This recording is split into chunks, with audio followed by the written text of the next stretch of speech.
নমস্কার বন্ধুরা, রিনাজ হোমলি কিচেনে সকলকে স্বাগত। আজ শেয়ার করব গন্ধরাজ কাতলার রেসিপি।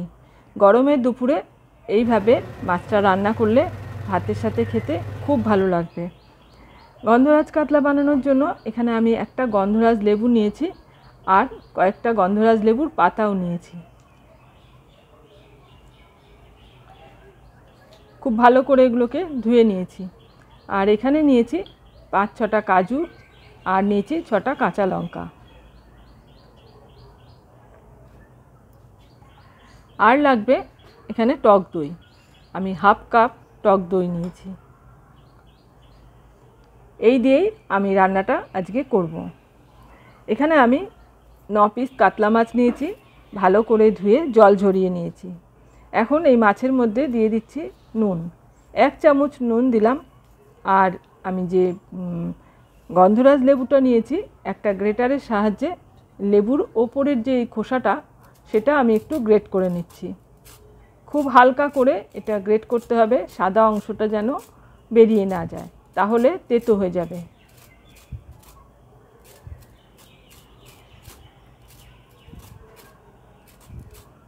এইখানে ঘষে দিয়ে দিলাম মাছের মধ্যে, আর কিছুটা আমি একটা আলাদা জায়গায় গ্রেট করে রাখছি। এইটা আমার পরে রান্নায় লাগবে।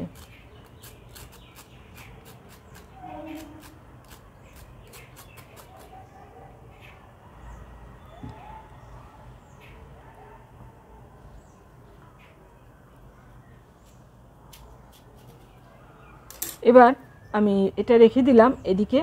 মাছের মধ্যে আমি এখন এই যে লেবুটা রেখেছি, এখান থেকে টুকরো করে কেটে নিয়েছি।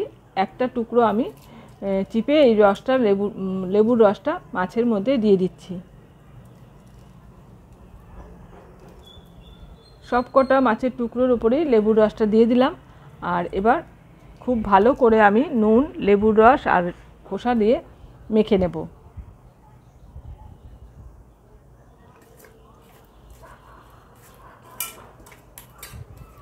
ভালোভাবে মাখিয়ে নিয়েছি। এখন একটা ঢাকনা দিয়ে ঢেকে আমি এটাকে 15 থেকে 20 মিনিট মতন রেখে দেব। ততক্ষণে আমি মশলাটা বানিয়ে নেব। একটা গ্রাইন্ডার জার নিয়েছি।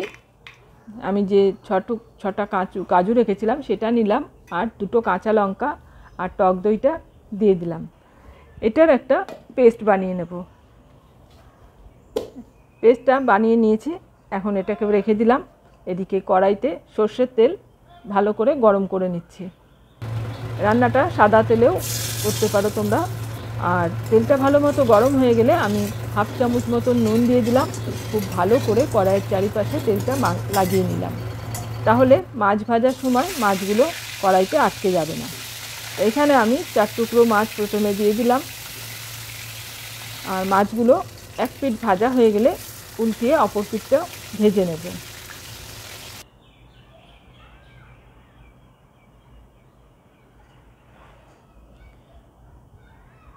খুব ভালো করে 2 পিঠ মাছের ভাজা হয়ে গেছে। এখন এই মাছগুলোকে আমি তুলে একটা পাত্রে রেখে দিচ্ছি।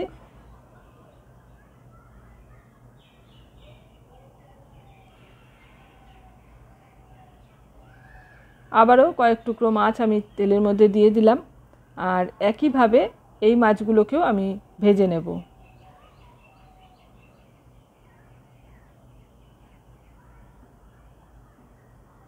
দুই পিঠে উল্টে পাল্টে ভালো করে ভেজে নিয়েছি। ওই মাছগুলোকেও তুলে নিয়েছি। বাকি যে কটা মাছের টুকরো ছিল সবগুলোই আমি ভেজে নিলাম। এখন এই তেলটার মধ্যে আমি আগে থাকতে যে কাজু, কাঁচা লঙ্কা আর টক দই বেটে রেখেছিলাম সেটা দিয়ে দিলাম। আর গ্রাইন্ডার জারটা ধুয়ে অল্প একটু জল দিলাম। গ্যাসের ফ্লেমটাকে লোতে রেখে খুব ভালো করে নাড়িয়ে কিছুক্ষণ এটাকে কষাতে হবে। বেশ কিছুক্ষণ কষানোর পরে ঝোলটা যখন ভালো মতন ফুটতে শুরু করেছে, এর মধ্যে দিয়ে দিচ্ছি পরিমাণ মতন নুন, হাফ চা চামচ চিনি, আর দেব 3-4টে চেরা কাঁচা লঙ্কা। আর দইয়ের কাপটা মেপে 1 কাপ জল দিয়ে দিলাম। এবার একটু নাড়াচাড়া করে সব কিছু মিশিয়ে নিলাম। তারপর একটা ঢাকনা দিয়ে ঢেকে ঝোলটাকে ফুটতে দেব। 2-3 মিনিট পর ঢাকাটা খুলেছি, ঝোলটা খুব ভালো মতন ফুটে উঠেছে। এখন ভেজে রাখা মাছের টুকরোগুলো একটা একটা করে সবকটাই আমি ঝোলের মধ্যে দিয়ে দিচ্ছি।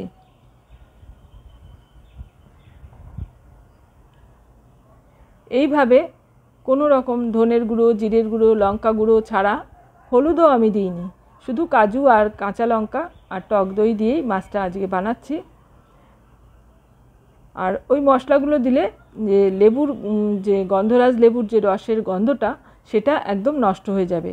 তাই একদম বিনা মশলায় এইভাবে মাছের ঝোলটা বানিয়ে দেখবেন, গরমের দুপুরে খেতে খুব ভালো লাগবে।